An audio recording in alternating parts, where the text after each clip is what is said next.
Hi, it's me again with Corel Draw Tips and Tricks, and this is it's about no fill, an age-old problem for me, and I keep my colors in just one row. But occasionally I have to go down and pick a color way down here.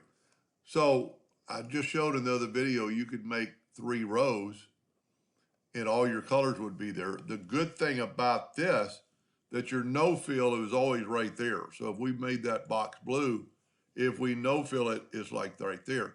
I don't like taking up that room because I'm a laser engraver and I don't use that many colors. But occasionally I do want another color when I'm helping somebody with a video for something.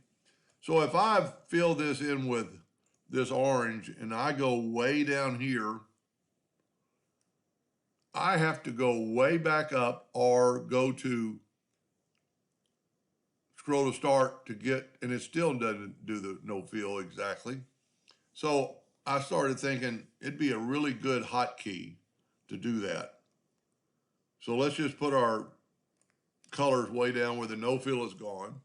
We've got this thing filled in. Let's go to Tools, Option, Customization, Commands, and let's just type in no fill. There's 2 of them. I think they're both the same. Now go to shortcut key and type, I'm going to use the escape key. I used to use it for something else, but I deleted it. And I'm going to assign it.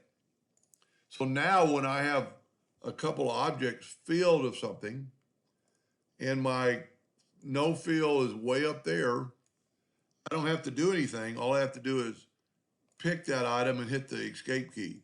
Hit the escape key. I'm going to save a lot of times when I can't, if we just happen to go, oh, I don't like that escape key. Just any shape that you filled in with any color, instead of having to scroll all the way up to the no fill, just hit the escape key or make it whatever you want.